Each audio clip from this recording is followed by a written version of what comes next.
Hello students, आज इस video में हम चैप्टर 7 घन और घनमूल प्रश्नावली 7.1 से क्वेश्चन नंबर 4 सोल्व करेंगे। और अगर आपने मेरे चैनल को सब्सक्राइब नहीं किया है तो कर लीजिए।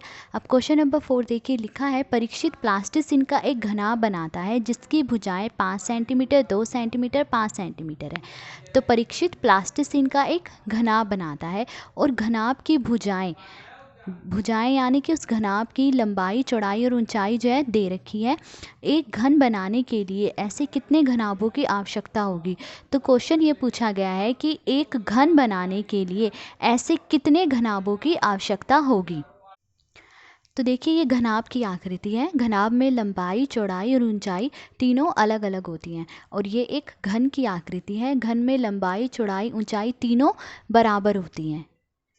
तो हमें ये बताना है कि एक घन बनाने के लिए उसे ऐसे कितने घनाभों की आवश्यकता होगी, या ये कह लीजिए उसे ऐसे कितने घनाभ इकट्ठे रखने होंगे कि एक घन की आकृति प्राप्त हो जाए। घनाभ की भुजाएं क्या दे रखी हैं? 5 सेंटीमीटर, 2 सेंटीमीटर, 5 सेंटीमीटर। तो एक घन बनाने के लिए जितने घनाभों की आवश्यकता होगी, तो या ये कह लीजिए कि एक पूर्ण घन बनाने के लिए जितने घनाभों की आवश्यकता होगी। तो देखिए, पूर्ण घन कब बनता है? जब संख्याएं त्रिक में होती हैं। ठीक है, तो हम जो संख्याएं हमें दी गई हैं, हम इनके त्रिक बना लेंगे। त्रिक बनाना यानी एक जैसे 3 संख्याएं लेते हैं। ठीक है, तो देखिए 5 और 5 ये एक जैसी 2 संख्याएं हैं, इनका त्रिक नहीं बन सकता। त्रिक कब बनता है? जब यहाँ एक और 5 होता, तो एक जैसी 3 संख्याएं हो जाती ना, पर यहाँ तो एक जैसे 2 ही 5 हैं। ठीक है, तो हमें एक 5 और चाहिए त्रिक बनाने के लिए। ठीक है, उसके बाद देखिए इसी तरह ये 2, यहाँ पर सिर्फ एक ही 2 है। त्रिक बनाने के लिए हमें 2 और 2 चाहिए।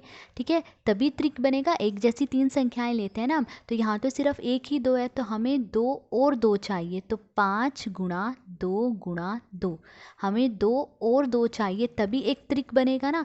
तो अब हम इनको गुणा कर लेंगे। तो देखिए 5 दूनी 10, 10 दूनी क्या आया? 20 आया। तो एक घन बनाने के लिए कितने घनाभों की आवश्यकता होगी? 20 घनाभों की आवश्यकता होगी। यानी जब हम ऐसे 20 घनाभ इकट्ठे रखेंगे तो हमें एक घन की आकृति प्राप्त होगी। तो ये था क्वेश्चन नंबर 4। आज इस वीडियो पे हमने क्वेश्चन नंबर 4 सोल्व करा। अगर आपको वीडियो अच्छी लगी हो तो please like, share and subscribe. Thank you.